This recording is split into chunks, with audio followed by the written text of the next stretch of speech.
¿Alguna vez te has sentado bajo la luz del sol de la tarde y has sentido que el tiempo mismo presiona contra tu pecho? No dolor, no agotamiento, sino algo más silencioso.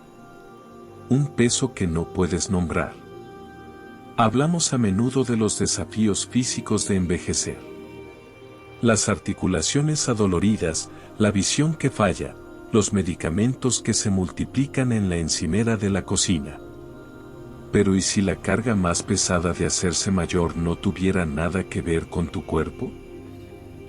¿Y si viviera en las verdades no dichas que cargamos, las realidades que intuimos pero nunca expresamos, los cambios que sentimos pero no nos atrevemos a reconocer?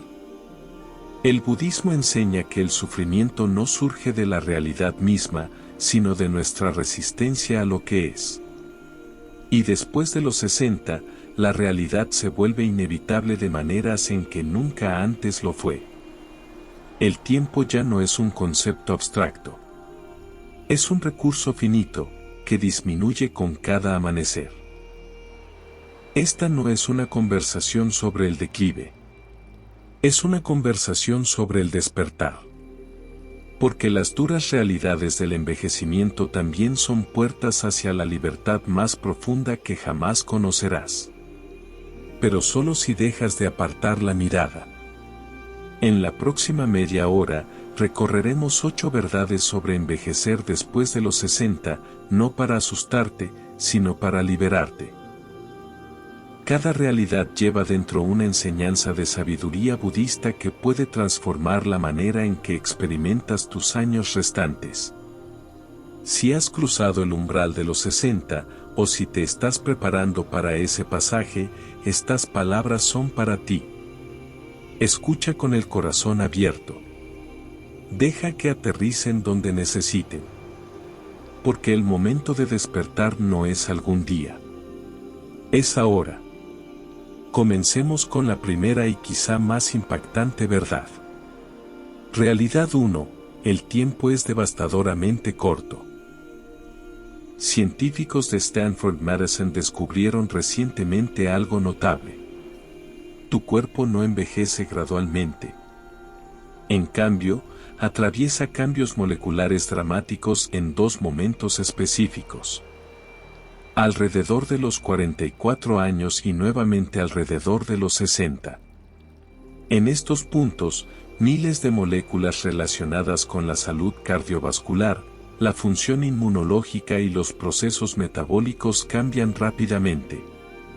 Tu cuerpo, en esencia, se reorganiza. Y después de los 60, entras en una nueva realidad biológica. Las matemáticas son contundentes. Según investigaciones sobre la esperanza y calidad de vida, después de cumplir 60, la mayoría de las personas tiene aproximadamente 20 años de vida relativamente saludable e independiente. 20 años restantes, eso es poco más de 7.000 días. Si restas el tiempo dedicado a dormir, atender necesidades de salud y ocuparte de lo básico, la ventana para vivir plenamente se vuelve aún más estrecha. Pero aquí está lo que revela el budismo. La brevedad del tiempo no es una tragedia. Es la condición que hace sagrada la vida. Cuando el Buda habló de anicca, la impermanencia, no lamentaba la pérdida. Señalaba la verdad. Todo cambia. Todo termina, incluyéndote a ti, incluyendo este mismo momento. Existe una antigua práctica budista llamada Maranasati. Suena mórbida para los oídos occidentales, pero en realidad es profundamente liberadora. Los monjes en ciertas tradiciones mantienen cerca objetos que les recuerdan la mortalidad. No para habitar en la oscuridad, sino para habitar en la claridad. Cuando realmente comprendes que tus días están contados, dejas de desperdiciarlos. Dejas de posponer la alegría. Dejas de esperar condiciones perfectas que nunca llegarán. Considera cómo has pasado el último mes. ¿Cuántas horas dedicaste al miedo? ¿A discusiones que no le importan a nadie? ¿A desplazarte por pantallas que te dejaron más vacío que antes? Ahora imagina que solo te quedan 20 años. ¿Los gastarías de la misma manera? El problema es que creemos que tenemos tiempo. Actuamos como si el mañana estuviera garantizado, como si siempre hubiera otra oportunidad para decir lo que hay que decir, reparar lo que hay que reparar, vivir como realmente deseamos vivir. Pero después de los 60, esa ilusión se vuelve más difícil de sostener. Tu cuerpo te recuerda diariamente que eres temporal. La pregunta se vuelve, ¿qué harás con el tiempo que queda? En el budismo, esta urgencia no está hecha para crear pánico. Está hecha para crear presencia. Cuando sabes que tus días son limitados, cada uno se vuelve precioso. El sabor del té matutino, el calor del sol en tu rostro, el sonido de la lluvia golpeando las ventanas. Estas no son cosas pequeñas. Son todo. Y solo te quedan tantas de ellas. Realidad 2.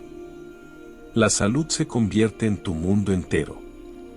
A los 60, la salud ya no es ruido de fondo. Se mueve al primer plano de tu existencia. La investigación muestra que el 85% de los estadounidenses mayores de 65 años tiene al menos una condición crónica y el 60% tiene 2 o más. Artritis, hipertensión, diabetes, enfermedades cardíacas. Estas no son posibilidades distantes. Son realidades presentes, moldeando cada decisión que tomas. La energía se convierte en moneda. Mides tu día no por lo que quieres hacer, sino por lo que tu cuerpo permite. Una mañana de mandados requiere una tarde de descanso. Una reunión social te cuesta la vitalidad del día siguiente. El dolor que antes era ocasional se convierte en un compañero constante. Y gradualmente, de forma imperceptible, tu mundo se contrae. El budismo tiene una enseñanza para esto. La primera noble verdad, dukkha, a menudo traducida como sufrimiento, pero más precisamente entendida como insatisfactoriedad. La insatisfacción inherente entretejida en la existencia. Tu cuerpo envejece, se debilita, falla. Esto no es un castigo. No es personal. Es simplemente la naturaleza de la forma física. El Buda describió el cuerpo como una casa de huéspedes. No lo posees. Lo habitas temporalmente. Y como cualquier estructura, se deteriora con el tiempo. Las paredes se agrietan, los cimientos se mueven. El techo comienza a gotear. Puedes mantenerlo con cuidado, pero no puedes detener la decadencia. Luchar contra esta verdad crea sufrimiento.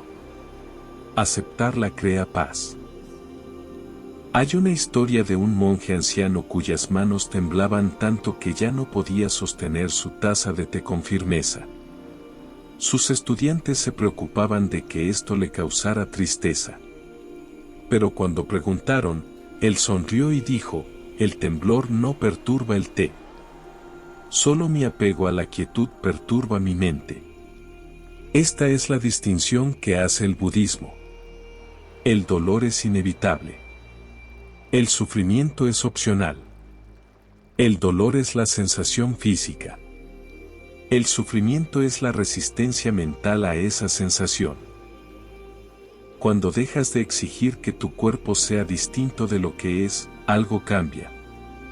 Puedes reconocer el declive sin identificarte con él. Tus rodillas puede que ya no te lleven a las montañas, pero la conciencia permanece. Tus manos pueden temblar, pero la conciencia es estable. No eres las limitaciones de tu cuerpo. Eres el espacio que las observa.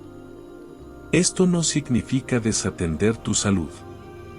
significa comprender que tu valor no está determinado por tu capacidad física.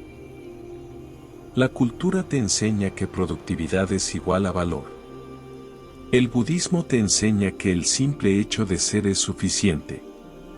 Tu cuerpo envejecido no es un fracaso. Simplemente está haciendo lo que todos los cuerpos hacen, regresando a la tierra de la que vinieron. Realidad 3. La familia desaparece lentamente. Después de los 60, comienzas a perder personas. No metafóricamente, sino literalmente. Los padres fallecen si no lo han hecho ya. Los hermanos desarrollan enfermedades graves. Amigos de toda la vida desaparecen de tu vida, a veces por muerte, a veces por reubicación, a veces por el lento deslizamiento de prioridades cambiantes. Incluso tus hijos, si los tienes, se ocupan de sus propias vidas, sus propias luchas, sus propias familias. El círculo que alguna vez te rodeó comienza a adelgazarse. La investigación indica que aproximadamente el 27% de los adultos mayores viven solos, con tasas significativamente más altas entre las mujeres. Para muchos, la casa que una vez vibraba con actividad se convierte en una catedral de silencio. El teléfono que solía interrumpir la cena ahora permanece quieto durante días. Las festividades que antes requerían varias mesas ahora reúnen a todos en una sola. En el budismo, existe una enseñanza llamada anatta, no yo. Señala una verdad liberadora. Nadie te pertenece realmente. Ni tu cónyuge, ni tus hijos, ni tus amigos más queridos. No son posesiones. Son compañeros temporales en un viaje compartido. Cada relación existe dentro de condiciones. Y cuando las condiciones cambian, las relaciones cambian. Aferrarse a lo que ya se ha ido crea sufrimiento. Aceptar la impermanencia crea espacio para la gratitud.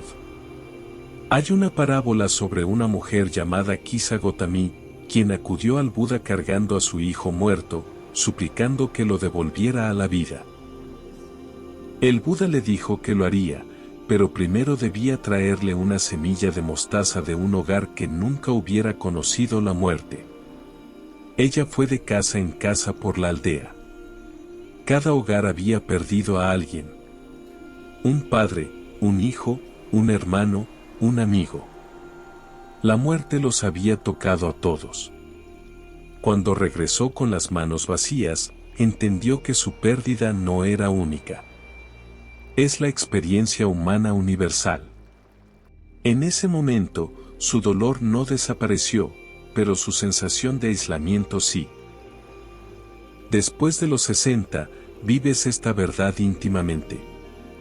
Las personas que amas se irán, o tú te irás antes. De cualquier manera, la separación es inevitable. Pero aquí está lo que revela el budismo. El apego no es lo mismo que el amor. Puedes amar a alguien completamente entendiendo que nunca fue tuyo para conservar. Puedes apreciar su presencia aceptando su eventual ausencia. Puedes sostener sin aferrarte. Esto no significa desapego emocional. Significa presencia. Cuando dejas de aferrarte a la permanencia, te vuelves totalmente disponible para lo que está aquí ahora. La conversación que tienes hoy con tu hermana se vuelve preciosa porque sabes que es una de un número finito.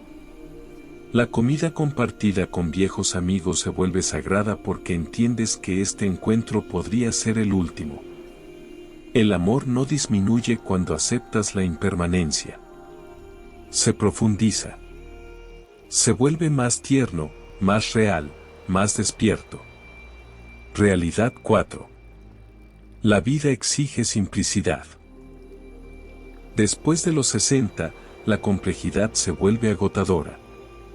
La casa de 5 habitaciones que alguna vez llenaste de niños y actividad ahora se siente como un museo del pasado. Cada habitación contiene objetos que ya no necesitas, pero que no puedes soltar. Los armarios desbordan ropa de un cuerpo que ya no existe. Los cajones contienen papeles de una vida que ya viviste. El simple peso de las posesiones te agota, no porque sean pesadas, sino porque cargan historias que estás cansado de contar. La investigación sobre el envejecimiento muestra consistentemente que reducir y simplificar mejora significativamente la calidad de vida de los adultos mayores. Sin embargo, muchos se resisten. Se aferran a las cosas como si soltarlas significara borrar recuerdos. Pero tus recuerdos no viven en tu ático. Viven en ti. El Buda enseñó un principio llamado aparigraha, no posesividad. Aparece en varias formas a través de las tradiciones budistas, siempre señalando la misma verdad. La libertad llega mediante la liberación, no la acumulación. Cada objeto que posees requiere energía. Energía para mantenerlo, almacenarlo, preocuparte por él, desecharlo eventualmente. Después de los 60, la energía es tu recurso más preciado. Gastarla en lo innecesario es una forma de traición hacia ti mismo. Hay una historia de una mujer de 82 años que se mudó de una casa de 5 habitaciones a una pequeña cabaña. Sus hijos temían que se sintiera disminuida. Pero cuando la visitaron, ella dijo algo que nunca olvidaron: por primera vez en décadas, veo la luz del sol en el suelo, no polvo en los estantes. Tengo espacio para respirar, no cosas que atender. Ella no había perdido nada. Se había recuperado a sí misma. El desorden físico y el desorden emocional están entrelazados. Las cosas que te niegas a soltar a menudo representan sentimientos que te niegas a enfrentar. Esa caja con la ropa de tu difunto esposo. Guardarla no lo mantiene vivo. Esa pila de libros sin leer. Acumularlos no te hace más sabio. Esa vajilla fina que nunca usas. Guardarla no demuestra tu valor. Estos objetos son anclas disfrazadas de tesoros. El budismo enseña que soltar no es perder, es regresar. Regresar a la ligereza. Regresar a la presencia. Regresar a lo que importa. Lo que importa después de los 60 no es lo que posees, sino cuán despierto estás a la vida que aún se despliega. Cuando sueltas el exceso, creas espacio para lo esencial. Y lo esencial suele ser mucho más simple de lo que pensabas. La realidad 5, la trampa del anciano gruñón es real. Hay un fenómeno que les ocurre a muchas personas después de los 60. Lentamente, casi imperceptiblemente, la amargura echa raíces. El mundo cambia de formas que no entiendes o no apruebas. La tecnología se acelera más allá de tu paciencia. Los valores culturales se alejan de lo que te enseñaron. Los jóvenes hablan diferente, se visten diferente, piensan diferente, y en lugar de mantener la curiosidad, te vuelves crítico. En lugar de adaptarte, resistes. En lugar de abrirte, te cierras. Esto no es universal, pero es lo suficientemente común como para ser preocupante. Investigaciones publicadas en revistas sobre envejecimiento indican que mantener una mentalidad fija y perder el sentido de propósito son fuertes predictores del deterioro cognitivo y de la disminución de la satisfacción vital en adultos mayores. Cuando dejas de aprender, comienzas a morir, no físicamente sino espiritualmente. Tu mente se convierte en un bucle cerrado, repitiendo las mismas quejas, los mismos agravios, las mismas historias sobre cómo las cosas solían ser mejores. El budismo ofrece un antídoto, la mente de principiante. Es la práctica de acercarse a cada momento como si nunca lo hubieras encontrado antes. Incluso si has vivido 80 años, este momento particular es nuevo. Esta conversación nunca ha ocurrido antes. Este amanecer nunca ha existido antes. No eres un experto en el ahora. Eres un principiante, y los principiantes se acercan a la vida con curiosidad, no con juicio. Hay una historia de enseñanza sobre un maestro zen anciano que alguna vez fue reconocido por su brillantez incluso en sus 80 años.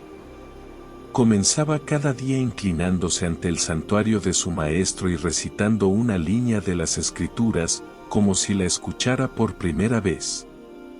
Un joven monje le preguntó: «Maestro, ¿por qué todavía practicas como si fueras un principiante?». El anciano sonrió y respondió: «Porque el principiante ve el mundo con asombro. El maestro solo sabe cuán poco entiende realmente». Esta es la elección que enfrentas después de los 60. Puedes convertirte en la persona que se queja de todo, o puedes convertirte en la persona que se mantiene curiosa sobre todo. Puedes refunfuñar que la música de hoy no tiene melodía, o puedes preguntarles a los jóvenes que escuchan en ella. Puedes lamentar que ya nadie escriba cartas, o puedes aprender a enviar un correo electrónico reflexivo. Puedes resentir el cambio, o puedes reconocer que el cambio es la propia vida.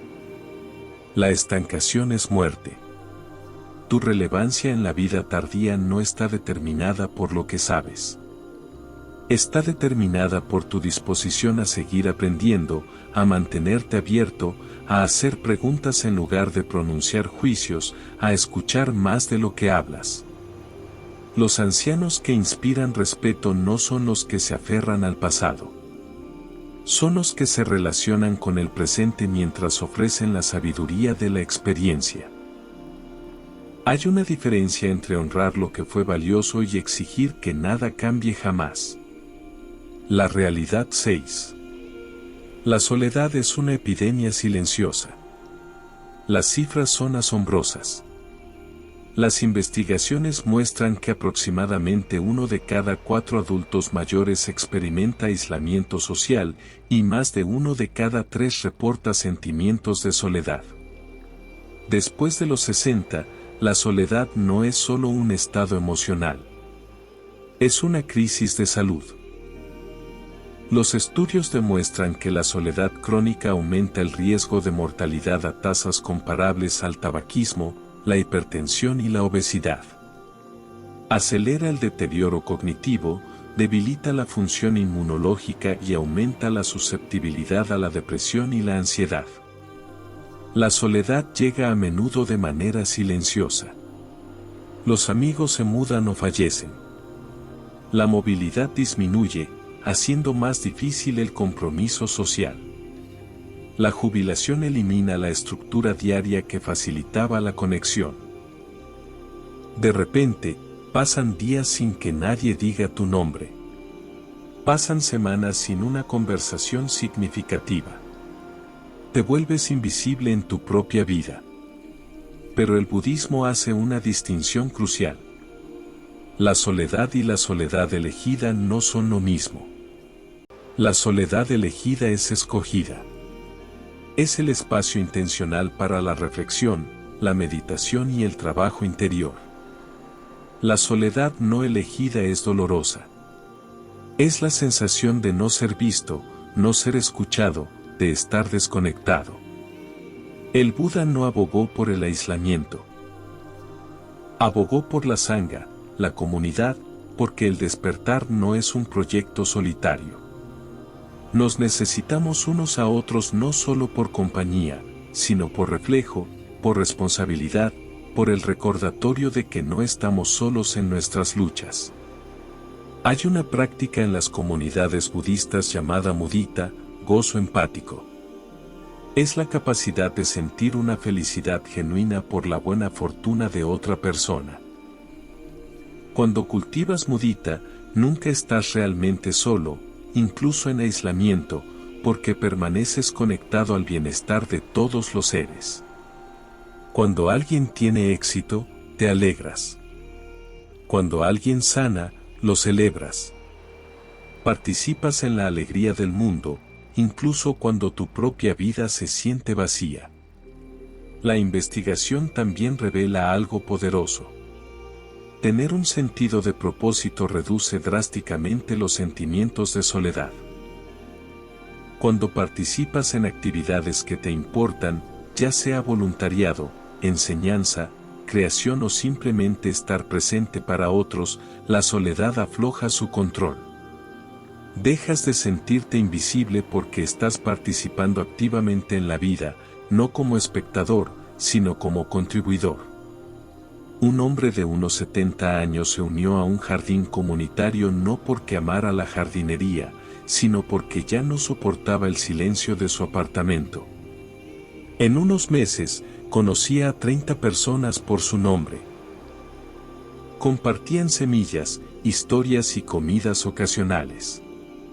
No estaba menos solo porque hubiera conquistado la soledad mediante la fuerza de voluntad. Estaba menos solo porque se puso en proximidad con otros y permitió que la conexión surgiera de forma natural. La soledad después de los 60 no es inevitable, pero sí requiere acción intencional. No puedes esperar a que otros se acerquen a ti. Debes acercarte tú. Únete a una clase, asiste a un grupo de meditación, haz voluntariado en una biblioteca, preséntate a algo, cualquier cosa que te ponga en contacto con otros seres humanos. La conexión no requiere perfección. Solo requiere presencia. La inseguridad financiera atormenta a la mayoría de los adultos mayores. Aquí hay una realidad que muchos sienten vergüenza de decir en voz alta.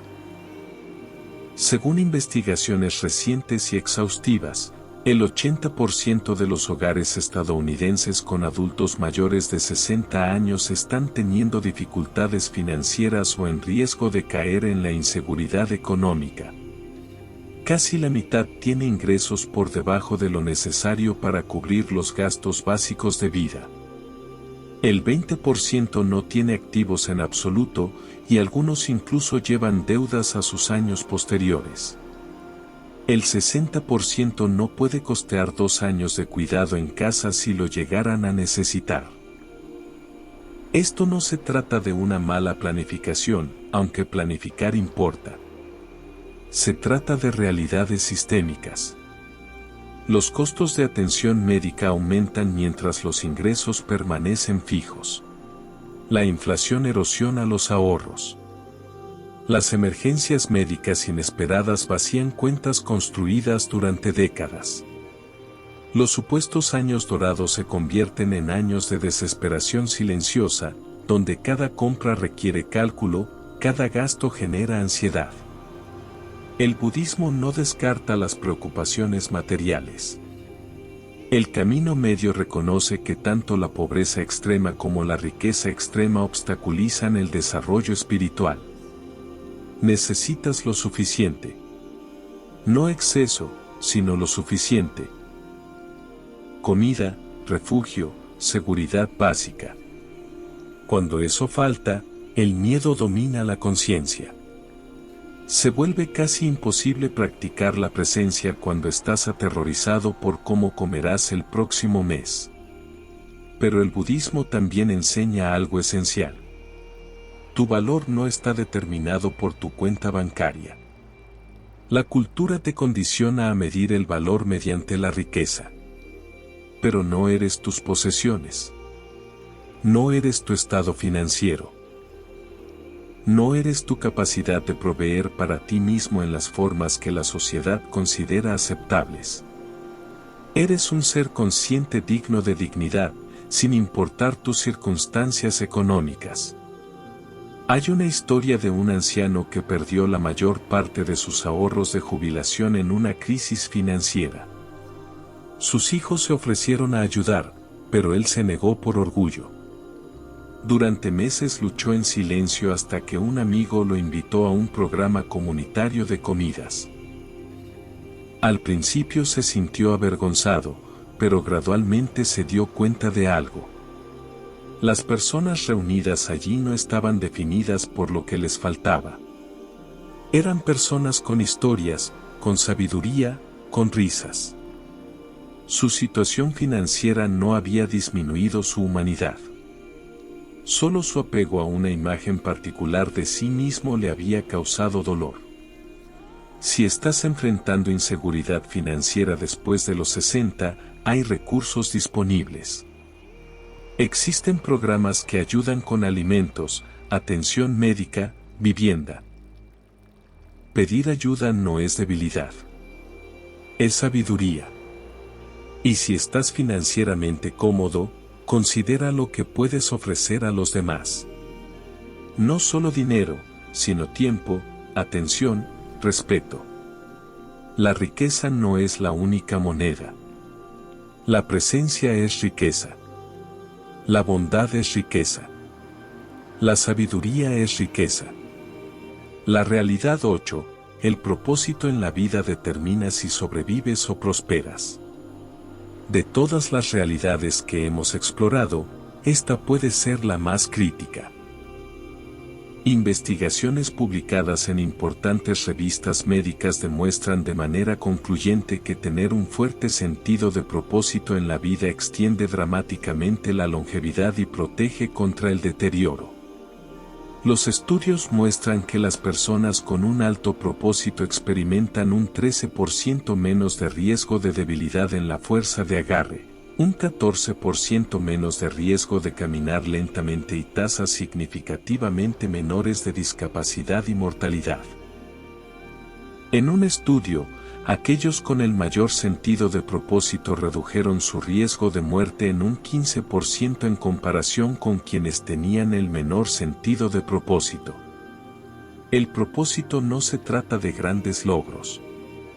Se trata de importar, de saber que tu existencia hace una diferencia, por pequeña que sea, que contribuyes con algo, incluso si solo es amabilidad al pasar, que tu vida sirve a algo más allá de tu propia comodidad inmediata. Después de los 60, muchas personas pierden el propósito sin darse cuenta. Las carreras terminan. Los hijos se vuelven independientes. Los roles que alguna vez te definieron se evaporan. Y si has atado tu identidad exclusivamente a esos roles, te quedas con una pregunta devastadora: ¿quién soy ahora?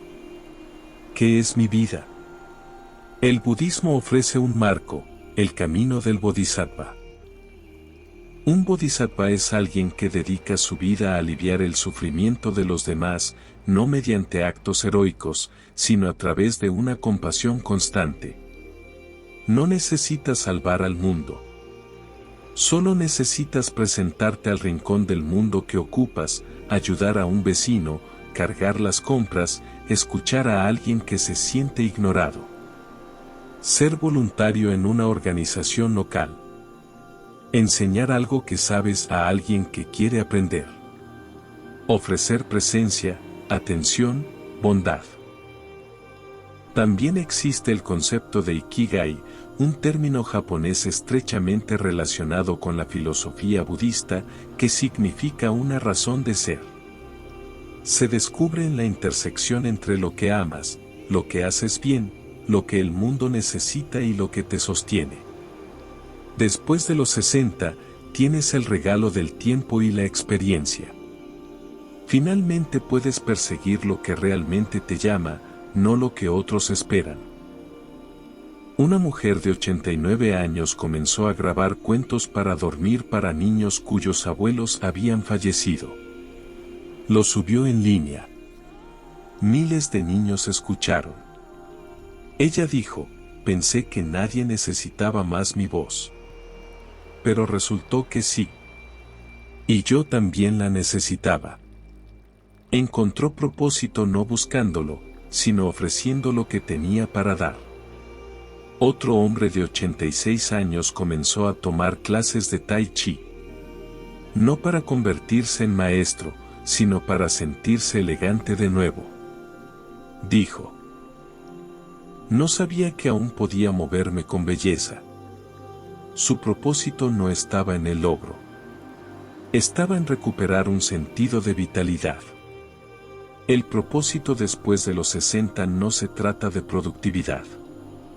Se trata de presencia. Se trata de vivir con intención, con conciencia, con el entendimiento de que cada día que despiertas es un día en el que puedes elegir importar, no porque lo ganes, sino porque estás aquí. Y estar aquí, despierto, comprometido, es en sí mismo una forma de servicio.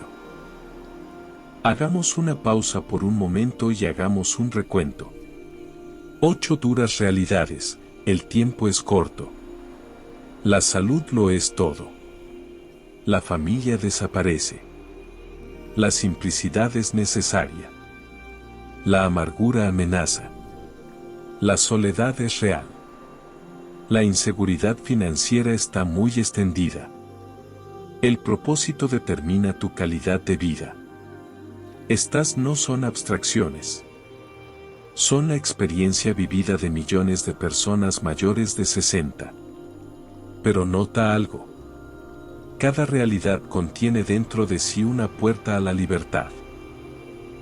La brevedad del tiempo hace que cada momento sea precioso. El deterioro de la salud enseña el desapego del cuerpo. La pérdida de la familia revela la universalidad de la impermanencia. La simplificación crea espacio para lo que importa. Resistir la amargura te mantiene curioso. Enfrentar la soledad motiva la conexión. La lucha financiera revela lo que es realmente valioso. Cultivar un propósito transforma la supervivencia en prosperidad. Esta es la esencia de la sabiduría budista aplicada al envejecimiento. No negación, no positividad tóxica, no fingir que envejecer es fácil, sino enfrentar la realidad con ojos claros y un corazón abierto. El sufrimiento es inevitable. Cómo te relacionas con él es tu elección. El Buda enseñó las 4 nobles verdades. Primero, el sufrimiento existe. Segundo, el sufrimiento tiene causas. Tercero, el sufrimiento puede cesar. Cuarto, hay un camino. Aplicado al envejecimiento, se ve así. Envejecer trae sufrimiento en forma de pérdida, deterioro y limitación. Ese sufrimiento es causado por aferrarse a la juventud, resistir el cambio y exigir permanencia en un mundo impermanente. Pero el sufrimiento puede cesar cuando aceptas lo que es, sueltas lo que no puede ser y enfocas tu energía en lo que aún es posible. Y el camino es presencia, compasión, simplicidad y propósito. No has terminado. No eres irrelevante. No estás esperando morir.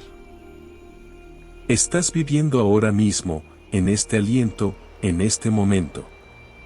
Y mientras tengas aliento, tienes la oportunidad de despertar, de ver con claridad, de amar sin apego, de ofrecer lo que tienes, de ser exactamente quien eres sin disculpas. Envejecer después de los 60 no es el final de tu historia. Es el capítulo más honesto, porque todas las ilusiones han sido despojadas. Ya no tienes tiempo para fingir, para complacer a todos, para vivir bajo las reglas de otra persona. Estás finalmente, quizá por primera vez, completamente libre para ser tú mismo. Esto no significa que la vida sea fácil. Significa que la vida es real. Y lo real es donde ocurre el despertar. No en la comodidad, sino en la verdad. No en la negación, sino en la aceptación. No en el aferramiento, sino en la liberación. Las duras realidades del envejecimiento son también tus más grandes maestras. Son la forma en que la vida te dice, despierta, presta atención. Esto es. No desperdicies otro momento en resistencia. Estate aquí, estate presente, estate despierto. Si esta exploración ha movido algo dentro de ti, tómate un momento para reflexionar. ¿Qué realidad habló más directamente a tu experiencia? ¿Qué práctica podrías comenzar hoy? Quizás sea simplificar tu espacio vital. Quizás sea acercarte para reconectar con alguien. Quizás sea encontrar una pequeña manera de contribuir a los demás. Quizás sea simplemente sentarte en silencio y reconocer que aún estás aquí, aún respiras, aún eres capaz de conciencia. Envejecer no es algo que te está pasando. Es algo que estás atravesando. Y como lo atraviesas lo determina todo. Con amargura o curiosidad. Con miedo o aceptación. Con aferramiento o liberación. La elección siempre ha sido tuya. Sigue siendo tuya ahora. Que encuentres cada día con presencia. Que sueltes lo que ya no sirve. Que descubras propósito en lugares inesperados. Que camines ligero por los años que quedan. Y que sepas, profundamente y sin duda, que tu vida todavía importa. Que tú todavía importas, no por lo que logras, sino por quién eres. Un ser consciente, despierto a este momento fugaz, precioso, imposible, hermoso. Y eso es suficiente. Eso siempre ha sido suficiente. Y si hoy algo dentro de ti hizo clic, si sentiste que ahora comprendes mejor tu historia, tus emociones, tu forma de ver la vida, entonces este video ya cumplió su propósito. Pero aún hay algo más que puedes hacer. Compartir esta sabiduría. Porque así como este mensaje te tocó a ti, puede tocar a alguien más. Alguien que se siente perdido. Alguien que necesita recordar quién es. Alguien que ha olvidado su propia luz. Comparte este video con esa persona. Déjame un comentario contándome qué parte te hizo llorar. ¿Qué frase te cambió algo por dentro? Quiero leerte. Quiero saber hasta dónde llegó este mensaje. Y si sientes que este contenido te hizo bien, suscríbete. Este canal no es solo un canal. Es un espacio de almas despiertas. De buscadores. De personas que están listas para mirar hacia adentro y vivir desde un lugar más auténtico. Así que, respira profundo. Agradece. Y sigue hacia adelante. Namaste.